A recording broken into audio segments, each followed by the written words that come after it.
नमस्कार, मैं रामभान निषाद। साथियों, यह मेरा ऑफिशियल चैनल है जिस पर मैं आप सभी को पेंशन से जुड़ी हर जरूरी और अहम खबर देता हूं। अगर आपने अभी तक हमारे इस चैनल को सब्सक्राइब नहीं किया है तो पेंशन से जुड़ी हर जरूरी खबर पाने के लिए अभी इस चैनल को सब्सक्राइब करें, बेल आइकन दबाकर नोटिफिकेशन ऑन कर लें ताकि हर नई वीडियो सबसे पहले आपको मिले। आज हम फिर से हाजिर हैं आपके लिए एक बेहद खास और बिल्कुल ताजा जानकारी लेकर। दोस्तों, अगर आप पेंशन पर निर्भर हैं या फिर आपके परिवार में कोई पेंशन धारक है तो आज की यह खबर सिर्फ आपके लिए ही है, क्योंकि सरकारी विभागों से लेकर कर्मचारी भविष्य निधि संगठन यानी ईपीएफओ तक हर जगह ऐसे फैसले लिए गए हैं जो सीधा असर आपकी जेब पर डालेंगे। यह कोई मामूली अपडेट नहीं है बल्कि एक ऐतिहासिक बदलाव है जिसका इंतजार दशकों से किया जा रहा था। चाहे बात निजी क्षेत्र के उन कर्मचारियों की हो जो ईपीएस 95 योजना के तहत पेंशन पाते हैं, या फिर केंद्रीय कर्मचारी रिजर्व बैंक के पूर्व कर्मचारी, या फिर बीमा कंपनियों और नाबार्ड जैसे संस्थानों के पेंशन भोगी, सभी के लिए खुशखबरी है। आज के इस विस्तृत विश्लेषण में हम आपको बताएंगे कि आखिर यह नई मासिक पेंशन राशि क्या है, यह वृद्धि कब से लागू होगी और सबसे महत्वपूर्ण बात यह कि इसके पीछे सरकार की क्या मंशा है।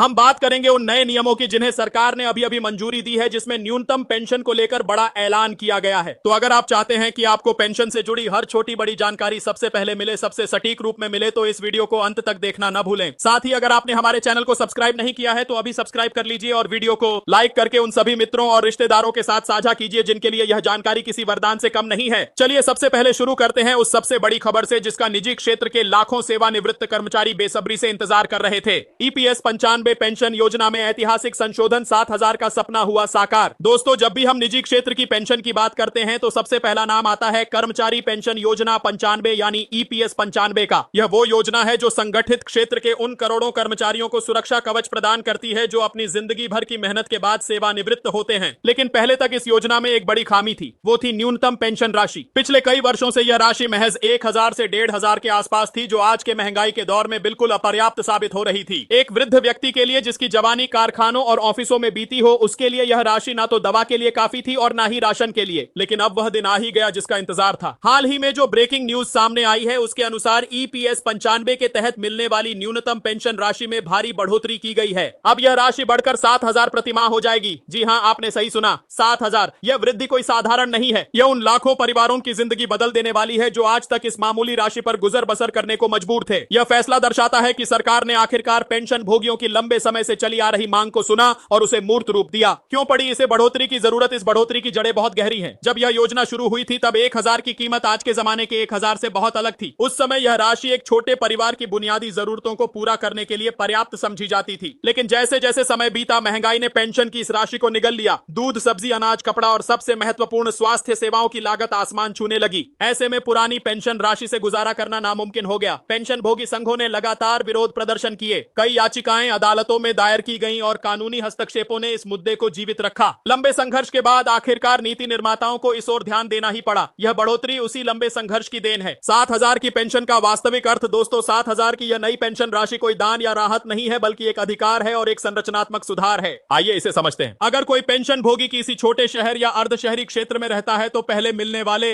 1,500 और अब मिलने वाले 7,000 के बीच का यह अंतर उसके जीवन में जबरदस्त बदलाव ला सकता है। अब वे बिना किसी के सामने हाथ फैलाए अपनी दवाइयां खरीद सकते हैं, अपना राशन ला सकते हैं और थोड़ा बहुत बचाकर अपने पोते पोतियों को खुश भी कर सकते हैं। यह बदलाव उनके जीवन में आत्मसम्मान और स्थिरता लेकर आएगा। वित्तीय पहलुओं के अलावा यह फैसला देश के सामाजिक सुरक्षा ढांचे में लोगों का विश्वास भी बहाल करता है। यह संदेश जाता है कि बुढ़ापे में भी देश अपने नागरिकों का साथ नहीं छोड़ता। किन लोगों को होगा सबसे अधिक लाभ? यह बढ़ोतरी मुख्य रूप से उन कमजोर वर्गों के लिए वरदान साबित होगी जिनकी गणना की गई पेंशन वर्तमान में 7,000 से कम है। इसमें वे सभी लोग शामिल हैं जिन्होंने कम वेतन पर लंबे समय तक काम किया और जिनका पेंशन योगदान भी कम रहा। साथ ही इसका लाभ केवल मूल पेंशन भोगियों तक ही सीमित नहीं है बल्कि उनके परिवारों को भी मिलेगा। विधवा पेंशन और आश्रितों को मिलने वाली पारिवारिक पेंशन में भी इस बढ़ोतरी का असर दिखेगा। जो विधवाएं अपने पति की मृत्यु के बाद आधी पेंशन पर निर्भर थीं, उन्हें भी अब बड़ी राहत मिलेगी। वहीं जिन लोगों की पेंशन पहले से ही 7,000 से अधिक है, उन पर इस फैसले का कोई असर नहीं पड़ेगा। इससे साफ है कि सरकार का लक्ष्य सबसे कमजोर तबके को लक्षित सहायता प्रदान करना है। प्रक्रिया और कार्यान्वयन क्या करना होगा आपको? अब सबसे बड़ा सवाल यह है कि यह बढ़ोतरी आपके खाते में कैसे और कब पहुंचेगी। ईपीएफओ ने इस विशाल कार्य को अंजाम देने की जिम्मेदारी ली है। अधिकारियों के अनुसार पेंशन भोगियों को इसके लिए अलग से कोई नया आवेदन नहीं देना होगा। यह प्रक्रिया स्वचालित रूप से की जाएगी। लेकिन यहाँ एक चुनौती है क्योंकि लाखों खातों का डाटा बहुत पुराना है और उसमें कई विसंगतियां हो सकती हैं, इसलिए पुनर्गणना के कार्य में थोड़ा समय लग सकता है। सेवा अभिलेखों में नाम, जन्म तिथि या सेवा अवधि से जुड़ी गलतियां होने पर कार्यान्वयन पंजीयन में देरी होना स्वाभाविक है। ऐसे में पेंशन भोगियों को सलाह दी जाती है कि वे अपने दस्तावेज अपडेट रखें और अगर कोई समस्या आती है तो नजदीकी ईपीएफओ कार्यालय से संपर्क करें। बकाया राशि को लेकर उम्मीदें और स्पष्टता और महत्वपूर्ण पहलू जिस पर सभी की नजर है वह है बकाया राशि का भुगतान। आमतौर पर जब भी सरकार पेंशन में संशोधन करती है तो उसे पिछली तारीख से लागू किया जाता है। हालांकि अभी तक आधिकारिक तौर पर यह स्पष्ट नहीं किया गया है कि यह बढ़ोतरी कब से प्रभावी होगी, लेकिन उम्मीद की जा रही है कि इसे जल्द लागू किया जाएगा और साथ ही पिछले कुछ महीनों या वर्षों का बकाया भी एक मुफ्त राशि के रूप में दिया जा सकता है। अगर ऐसा होता है तो पेंशन भोगियों को एक बड़ी रकम मिल सकती है जो उनके जीवन को और आसान बना देगी। इस पर जल्दी सरकार से स्पष्ट दिशा निर्देश आने की उम्मीद है। सरकारी और निजी क्षेत्र के बीच की खाई कम हुई संशोधन एक और मायने में महत्वपूर्ण है। इसने निजी क्षेत्र के ईपीएस 95 पेंशन भोगियों और केंद्र सरकार के पेंशन भोगियों के बीच की लंबी खाई को कुछ हद तक कम किया है। हालांकि असमानता अभी भी पूरी तरह समाप्त नहीं हुई है, लेकिन यह एक सकारात्मक शुरुआत है। अर्थशास्त्रियों का मानना है कि पेंशन को समय समय पर महंगाई दर से जोड़ना बेहद जरूरी है ताकि भविष्य में ऐसी स्थिति न बने कि फिर से पेंशन राशि अपर्याप्त हो जाए। 7,000 का यह नया बेंचमार्क भविष्य के सुधारों के लिए एक आधार जरूर बनेगा। अब बात करते हैं दूसरी बड़ी खबर की, न्यूनतम 7,000 पेंशन और नए सरकारी नियम। दोस्तों, जहां एक तरफ ईपीएस 95 के तहत 7,000 पेंशन की खबर है, वहीं दूसरी तरफ सरकार ने एक और बड़ा ऐलान किया है।